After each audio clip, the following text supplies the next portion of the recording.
دیکھیں ہم جب خبر کرتے ہیں تو پوری کوشش ہوتی ہے کہ پوری اس کی تصدیق کریں اور اس کے بعد خبر کریں.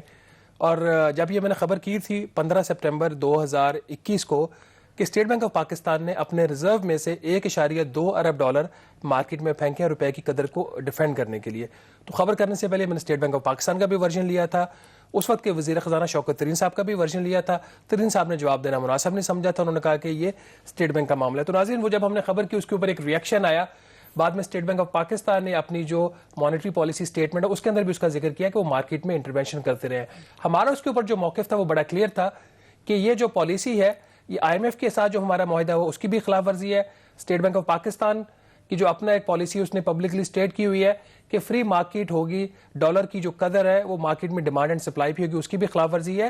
اور پی ٹی آئی کی حکومت جو سب سے بڑا اعتراض یہ ہوتا تھا سابق وزیر خزانہ اسحاق ڈار صاحب کے اوپر کہ انہوں نے مصنوعی طور پر ڈالر کی جو قدر ہے وہ 105 بعد میں 115 ہو گئی تھی جب پی ایم ایل این کی حکومت ختم ہوئی, وہاں پر انہوں نے محدود رکھا تھا. تو اب ڈالر کی جو ویلیو مارکیٹ ڈٹرمن کر رہی ہے.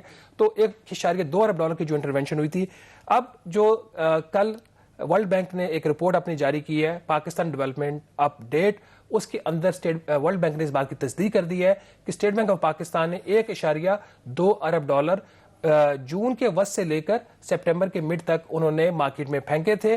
جو میرے ذرائع مجھے بتا رہے ہیں جو انٹرونشن کا ٹوٹل سائز ہے وہ تقریباً اب دگنا ہو چکا ہے. میں ایگزیکٹ فگر نہیں دے رہا, اس میں تھوڑے سے ایشوز ہیں.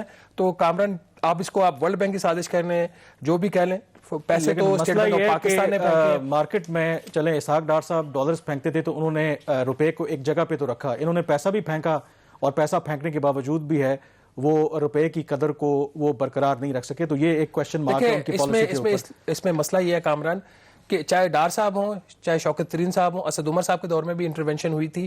جب تک پاکستان کی اکانومی کے فنڈامنٹلز ٹھیک نہیں ہوں گے, آپ جتنے مرضی ڈالر امریکہ سے ادھار لے لیں, چین سے لے لیں, سعودی عرب سے لے لیں اور مارکیٹ میں پھینکتے رہیں, اس کو آگ لگانے کے برابر ہوگا, اس کا فائدہ. فنڈامنٹلز کی آپ نے بات کیا, ورلڈ بینک نے اپنی اس رپورٹ میں ایک اور جو بڑا ہاٹ ٹاپک خاص کر کے یہ جو گورنمنٹ ہے وہ کرتی ہے وہ ہوتا ہے کرنٹ اکاؤنٹ خسارے کا. اب جو ورلڈ بینک نے اپنی جو بتایا ہے اس میں جو ہم جس طریقے سے کرنٹ اکاؤنٹ خسارے کو کنٹرول کرنے کی کوشش کر رہے ہیں ورلڈ بینک کے مطابق وہ طریقہ درست نہیں ہے. کیوں ان کو اعتراض ہے ہمارے جو گورنمنٹ کا طریقہ کار ہے کہ کس طرح کرنٹ اکاؤنٹ خسارے کو کم اس وقت جو حکومت پاکستان نے جب یہ بجٹ بنایا تھا تو انہوں نے اتنے ہی مطلب کنزرویٹو قسم کے ان کے ایسٹیمیٹس تھے وہ 3 ماہ میں ارریلیونٹ ہو گئے. کرنٹ اکاؤنٹ کا خسارے کا ایسٹیمیٹ ان کا 2.3 بلین ڈالر تک کا تھا پورے سال کا, وہ ہم نے پچھلے پروگرام میں بتایا تھا کہ وہ ان کا تقریباً جو پہلے 2 ماہ میں ہی پورا ہو گیا تھا, بلکہ اب 3 ماہ میں جو خسارہ ہے وہ 3.4 ارب ڈالر ہو گیا ہے. تو اس کو کم کرنے کے لیے کیونکہ جب جو سالانہ اس کی جو پروجیکشن آ رہی ہے وہ 12 ارب ڈالر سے لے کے 17 ارب ڈالر کے درمیان سالانہ کرنٹ اکاؤنٹ خسارے کی پروجیکشن آ رہی ہے. تو حکومت پاکستان نے مشیر خزانہ شوکت ترین صاحب نے اناؤنس یہ کیا تھا کہ ریگولیٹری ڈیوٹیز لگائی جائیں گی تاکہ پاکستان کی جو بڑھتی ہوئی درآمدات ہے ان کو روکا جا سکے یا کم کیا جا سکے. دوسرا انہوں نے کہا تھا کہ state bank of Pakistan cash margins لگائے گی. اگین اگر آپ نے باہر سے کوئی چیز منگوانی ہے تو اس کے اگینسٹ آپ کے جو آپ کا اکاؤنٹ اس کے اندر وہ پیسے پڑے ہونے چاہیے. تو جو ورلڈ بینک کی رپورٹ آئی ہے اس کے مطابق اور وہاں پہ جو ہماری ڈسکشن ہوئی ورلڈ بینک کے اکانومسٹ کے ساتھ, یہ ایک افیکٹو ٹول نہیں ہے. ان کا یہ ماننا ہے کہ حکومت یہ کہہ رہی ہے کہ ہم نان اسینشل جو لگژری آئٹمز ہیں اس کے اوپر ہم ڈیوٹیز لگائیں گے. تو ورلڈ بینک کے جو انہوں نے اپنے نمبرز دیے ہیں اس کے مطابق 80% جو پاکستان کی درآمدات ہیں وہ کسی نہ کسی طریقے سے پیداواری شعبوں سے متعلق ہیں. تو 80% جو آپ کی درآمدات اس پہ تو آپ کوئی ڈیوٹی لگا نہیں سکتے. پیچھے ان کے خیال میں جو ایکچوئل آپ ٹارگیٹ کر سکتے ہو وہ پول ہے صرف 9 سے 10% کا. تو 9 سے 10% کی یہ وہ اشیاء ہیں جن کے اوپر ورلڈ بینک کے بقول پہلے ہی ڈیوٹیز لگی ہوئی ہیں, اور یہ ان کی پرائس اتنی میٹر اس لیے نہیں اب کرتی کہ جو لوگ ان چیزوں کو خرید رہے ہیں they can afford it.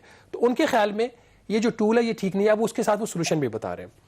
Solution وہ یہ کامران بتا رہے ہیں کہ پاکستان کی درآمدات جس طرح ہم کہتے ہیں, میں بھی یہ بات کہتا ہوں, وہ کہ یہ مسئلہ, وہ کہتے ہیں یہ مسئلہ نہیں ہے. انہوں نے کہا پاکستان کی برآمدات مسئلہ ہے. اور برآمدات کی جب وہ بات کرتے ہیں وہ کہتے ہیں ہسٹوریکلی پاکستان کی جو برآمدات ہیں ورلڈ بینک کی رپورٹ کے مطابق 2000 میں یہ پاکستان کی اکانومی کا 16% آف GDP تھی. یہ اب وہ کم ہو کے ہو گئی ہیں 10%. اس کے مقابلے میں خطے کی آپ اگر اکانومیز دیکھیں تو ان کی برآمدات جو ہے پاکستان کے مقابلے میں دگنا ہے. جو ان کا امپورٹس کا ایک فیکٹر ہے, امپورٹس پاکستان کی ابھی بھی جتنا ہم کہتے ہیں بہت زیادہ ہے. وہ کہہ رہے ہیں آپ کی امپورٹس ہے 17% آف GDP. اور دنیا کے جو بلکہ خطے کے جو دوسرے ممالک ہیں بنگلہ دیش, انڈیا, ویتنام, ان کی درآمدات آپ سے بھی زیادہ ہے.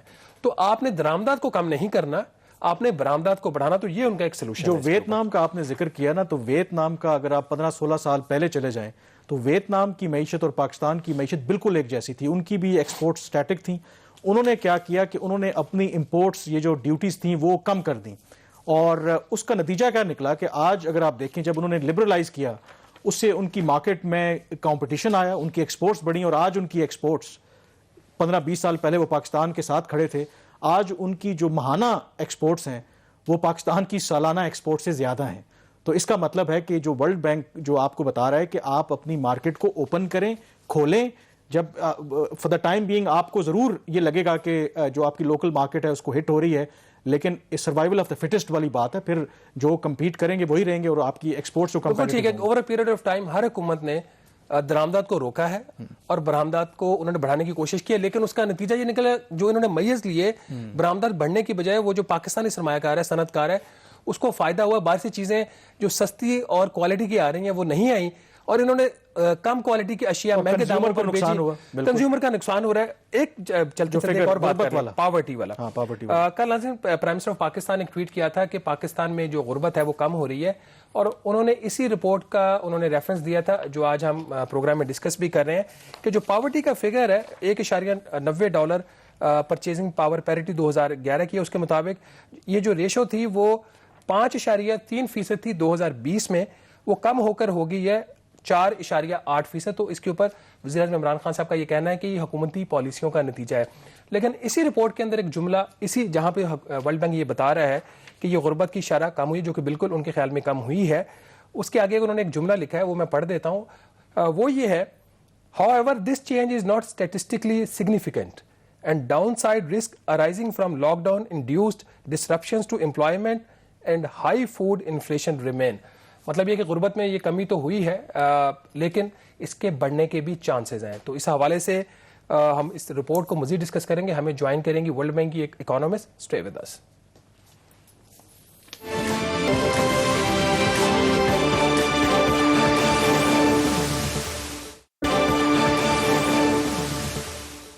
جی, بریک کے بعد ایک دفعہ پھر آپ کو خوش آمدید کہتے ہیں. ہمیں جوائن کیا اسکائپ پر زہرا اسلم صاحبہ نے, یہ ورلڈ بینک میں اکانومسٹ ہیں. تو بہت شکریہ زہرا صاحبہ پروگرام میں جوائن کرنے کے لیے. پہلا سوال میرا آپ سے یہی کہ ورلڈ بینک کی سب سے پہلے تو اوور آل کیا اسیسمنٹ ہے پاکستان کی معیشت کے بارے میں ان ٹرمز آف جو فسکل پرفارمنس ہے یا جو ڈیٹ سسٹینیبلٹی ہے؟ السلام علیکم, thank you for having me on your show. جی بالکل, ہم نے دیکھا کہ جب کووڈ-19 پینڈیمک ہٹ ہوا تو ایک اکنامک شاک تھا, اکنامک ایکٹیویٹی بالکل رک گئی تھی گلوبلی بھی ڈومیسٹکلی, اینڈ دین ہم نے دس واز FY20 ہم نے دیکھا کہ گروتھ میں کانٹریکٹ کیا بائی 0.5%. پھر FY21 was a year of recovery with the lockdown approach, cash transfer programs, monetary loosening, اس سب سے گروتھ کو ایک اچھا انوائرمنٹ ملا and we saw that recovery ہوئی ہے FY21 میں. گوئنگ فارورڈ پاکستان کے کچھ لانگ اسٹینڈنگ چیلنجز ہیں which need to be the focus of policy making. اس میں ایک جو بہت امپورٹنٹ چیلنج ہے آپ نے وہ پوچھا, that is link to fiscal and debt sustainability. Fiscal deficits جو ہیں that directly contribute to the debt stock of a country. Pakistan کا جو ڈیٹ اسٹاک ہے جس میں ہم گارنٹیز کو ملاتے ہیں, it's about about 90% of GDP. تو it's a very high debt stock, and جب ڈیٹ اسٹاک زیادہ ہوتا ہے تو it is also vulnerable to shock. یہ شاکس ڈفرینٹ جگہوں سے آ سکتے ہیں, گروتھ سے, انٹرسٹ ریٹ سے, ایکسچینج ریٹ سے. تو اٹس امپورٹینٹ کہ کنٹری جو ہے وہ فسکلی ایک ایسا پاس لے جس سے ڈیٹ سسٹینیبل رہے اور اوور ٹائم کم ہو. تو فسکل میں ہم نے دیکھا کہ پچھلے اگر آپ 30-40 ایئرس کا پاکستان کا فسکل ڈیفیسٹ جو اس کا اگر آپ ایک اسیسمنٹ کریں تو اٹ ہیز بن وہ 5% آف GDP سے زیادہ رہا ہے, اور پچھلے 10 بلکہ 15 سالوں میں آپ دیکھیں تو وہ 6% آف ایوریج 6% آف GDP پہ رہا ہے, وچ از کوائٹ ہائی. تو یہاں پہ دو طریقے ہیں. تو آپ فسکل ڈیفیسٹ کو دو طریقے سے کنٹرول کر سکتے ہیں, یا آپ اپنی ایکسپینڈیچر کو کم کریں یا آپ اپنے ریونیوز کو بڑھائیں. ایکسپینڈیچرز میں جو ہیں ہم کہتے ہیں کہ ریجیڈیٹیز ہوتی ہیں, کافی ایکسپینڈیچرز ایک طریقے سے فکسڈ ہوتے ہیں, سیلریز پہ ایٹسٹرا, تو وہاں پہ انٹرسٹ پیمنٹس پہ جو آپ نے ڈیٹ پہ دینی ہوتی ہیں تو وہاں روم کم ہوتا ہے. لیکن فسکل اسپیس کو بڑھانے کا ایک سسٹینیبل طریقہ جو آگے جا کے آپ کو فائدہ دیتا ہے which is through revenue mobilisation. Pakistan کا آن ایوریج جو ٹیکس ریونیو ہے وہ قریب 12% آف جی ڈی پی پہ رہتا ہے. اینڈ انالیسس سے یہ نظر آتا ہے کہ ٹیکس گیپ کافی ہے. ٹیکس گیپ کو آپ سمجھیں دا گیپ بٹوین جو ٹیکس کلیکٹ کیا جاتا ہے اور جو ہو سکتا ہے. تو یہاں پہ دا پالیسی, ٹیکس پالیسی کا بہت بڑا ایک رول ہے کہ how can you increase the tax revenues and how can you improve policy and administration. اس میں ایک جو ریفارم, اسٹرکچرل ریفارم بہت امپورٹنٹ ہے, it is on the general sales tax harmonisation. تو اوور آل آپ کو کوشش کرنی ہے کہ آپ اپنے ریونیوز کو بڑھائیں اینڈ اسی سے آپ کا امپیکٹ آئے گا, بوتھ آپ کی فسکل اسپیس بڑھے گی for more spending on health, education etcetera, اور اسی سے آپ کی ڈیٹ کے آؤٹ کمز بھی اوور ٹائم بہتر ہوں گے. تو فسکل سسٹینیبلٹی از اے کور آپ نے بڑا ڈیٹیل میں ایکسپلین کر دیا جو فسکل چیلنجز اور اس کا سولوشن. دوسرا جو بڑا مسئلہ پاکستان کا ہسٹوریکلی رہا اور پھر ایمرج ہو رہا ہے وہ ایکسٹرنل سیکٹر کا ہے.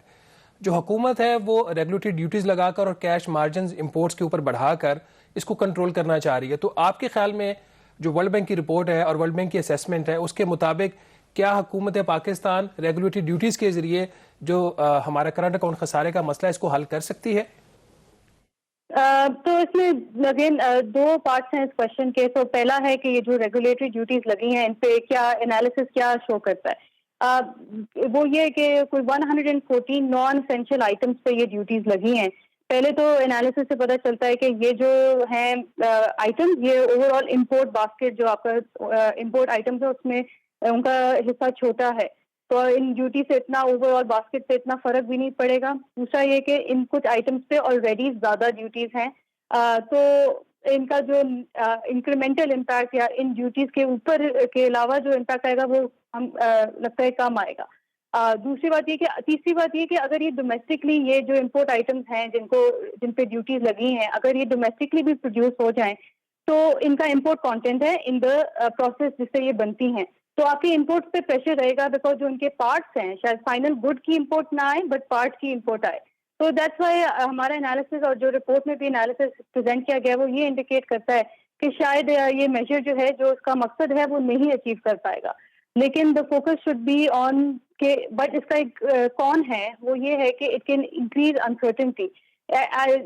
پالیسی انسرٹنٹی جو ہے وہ ڈائریکٹ جو پروڈیوسر ہوتا ہے اس کو امپیکٹ کرتا ہے کہ ایک نیو انوائرمنٹ آ گیا, اب ان کو نئی کاسٹ سے ڈیل کرنا ہے اور نئی ایک چیز سے ڈیل کرنا ہے. So it can increase uncertainty and that's what brings us کہ یہ ڈیوٹیز امپوز کیوں ہوئی جیسے آپ نے مینشن کیا بیکاز جو ہمارا ٹریڈ ڈیفیسٹ ہے وہ بڑھ رہا ہے. ٹریڈ ڈیفیسٹ کے بھی دو حصے ہیں, ایک کہ آپ امپورٹ کم کر سکتے ہیں, دوسرا آپ ایکسپورٹ بڑھا سکتے ہیں. تو ایگزیکٹلی رپورٹ کا فوکس ایکسپورٹس پہ ہے کہ دیر از بہت پوٹینشیل ہے کہ ایکسپورٹس بڑھا سکیں. اور ہم نے دیکھا ہے کہ اوور ٹائم پاکستان کے ایکسپورٹ کا شیئر جی ڈی پی میں کم ہوا جا رہا ہے, 20 سال میں 16% سے 10% پہ آ گیا ہے. تو دین اٹس امپورٹنٹ ٹو نو کہ کیا چینج ہو رہا ہے. ہمارا یہ انالیسس دکھاتا ہے کہ بوتھ پروڈکٹس میں اور ڈیسٹینیشن میں جہاں ایکسپورٹ جاتی ہیں دونوں جگہ there is potential to increase and focus on improving export. تو اوور آل رپورٹ میں 3 ایریاز آئیڈینٹیفائی. ایک اور جو ایشو ہے وہ ہے ظاہر ہے کہ غربت کا, اور اس پر پرائم منسٹر نے ٹویٹ بھی کیا referring to world bank report. اور اس رپورٹ کے مطابق جو ہے اس سال جو فسکل ایئر میں یہ جو فگر ہے وہ 5.3% سے کم ہو کر پچھلے سال کے مقابلے میں اب 4.8% جو پاورٹی کی اگر ہم بات کریں. لیکن ساتھ ہی یہ رپورٹ یہ بھی کہتی ہے کہ یہ this change is not statistically significant and down side risks arising from lockdown induced disruptions to employment and high food inflation remain. تو تھوڑا ایکسپلین کریں گی اس کو کہ اگر غربت کم بھی ہو رہی ہے لیکن ساتھ ورلڈ بینک یہ کہہ رہا ہے کہ یہ سگنیفیکنٹ بھی نہیں ہے یہ نمبر. جی بالکل, اس میں یہ ایک تو کلیئرفائی کر دیا جائے کہ یہ پاورٹی کو میجر کرنے کے ڈفرینٹ بینچ مارکس ہوتے ہیں. This is at the international poverty line $1.9 a day. تو اس میں جو امپورٹنٹ جو اسٹیٹسٹیکل کانسیپٹ ہے وہ یہ ہے کہ جب آپ ایک پوائنٹ ایسٹیمیٹ نکالتے ہیں تو وہ ایک رینج میں آتا ہے, اس کو کانفیڈنس انٹرول بھی کہا جاتا ہے. ایک اپر باؤنڈ ہوتا ہے, ایک لوور باؤنڈ ہوتا ہے. تو جب انسرٹنٹی کم ہوتی ہے تو یہ انٹرول بھی نیرو ہوتا ہے. سو فار ہسٹوریکل ایئرز آپ دیکھیں گے کہ یہ انٹرول جنرلی نیرو ہوتا ہے. جب انسرٹنٹی بڑھتی ہے فیوچر میں جب آپ بات کرتے ہیں تو آپ اور ایزمپشنز لگاتے ہیں گروتھ پہ, انفلیشن پہ ایٹسٹرا. تو جو انسرٹنٹی کا جو یہ باؤنڈز ہے نا یہ بڑھ جاتے ہیں. تو جب اب ہم کہتے ہیں کہ یہ ناٹ اسٹیٹسٹکلی سگنیفیکینٹ, اس کا ایک ٹیکنیکل آنسر یہ ہے کہ جو 4.8 and 5.3 کے جو کانفیڈنس انٹرولز ہیں they are overlapping and so they are not statistically significant. لیکن ٹرینڈ پہ فوکس کرنا پھر ضروری ہوتا ہے, اور ٹرینڈ یہ دکھاتا ہے کہ یس پاورٹی ہیز ڈکلائن, لیکن یہ ابھی بھی 2018-19 کے لیول سے زیادہ ہے. تو پھر آپ کا سوال یہ ہے کہ اب آگے کیا ہوگا, پاورٹی کا پاتھ کیا ہے, and that's the second part of the question کہ پاورٹی کا ڈائریکٹ لنک گروتھ سے ہوتا ہے. جب معیشت بڑھے گی, جابس اور آئیں گی تو پاورٹی ریڈیوس ہوگی. لیکن پاورٹی کو گروتھ میں اگر کوئی ڈاؤن سائڈ رسک ہو, کووڈ کا کوئی نیا ویریئنٹ آ جائے, دوبارہ گلوبلی کوئی چیزیں رک جائیں, ڈومیسٹکلی رک جائیں, پرائسز کا بحران, ان سب سے پاورٹی پہ یہ ڈاؤن سائڈ رسک کہلائے جاتے ہیں. تو دیٹس وائی جب آپ فیوچر کی بات کرتے ہو کہ آگے پاتھ جب تک کہ گروتھ اچھی رہے گی, پرائسز اسٹیبل رہیں گی, تو ہم یہی کہتے ہیں کہ پاورٹی کو کم ہونا چاہیے. پاورٹی ول ریڈیوس, جابز آئیں گی, ویجز بڑھیں گی, ان امپلائمنٹ کم ہوگی. لیکن اگر اس طرح کے رسک آ جائیں جو خاص طور پہ کووڈ کی وجہ سے بہت انسرٹنٹی ہے, تو یہ ایک رسک بھی فیکٹر ہے. اینڈ سو فیوچر میں دیٹس وائی ہم اس کو ہائی لائٹ کرتے ہیں as a down side risk. بہت شکریہ زہرا اسلم صاحبہ, آپ نے جوائن پروگرام میں. یہاں ناظرین ایک بریک لیں گے اور بریک کے بعد ایک اور ایشو پہ بات کریں گے. Stay with us.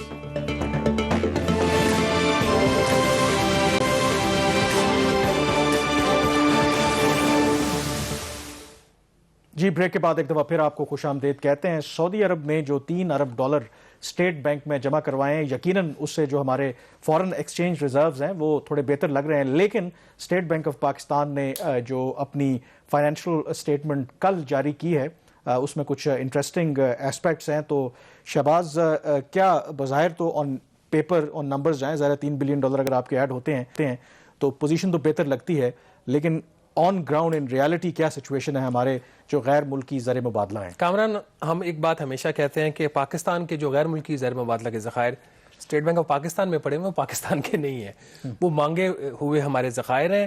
In like other countries of the world جہاں پہ آپ کے غیر ملکی زر مبادلہ کے ذخائر بڑھتے ہیں برآمدات سے یا ان نان ڈیٹ کریٹنگ انفلوز سے, جیسے آپ کی فورن ریمیٹنسز آتی ہیں, فورن ڈائریکٹ انویسٹمنٹ آتی ہے, تو ہمارے جو ریزروز کے ذخائر ہیں اس کے پیچھے کہانی کچھ اور ہے.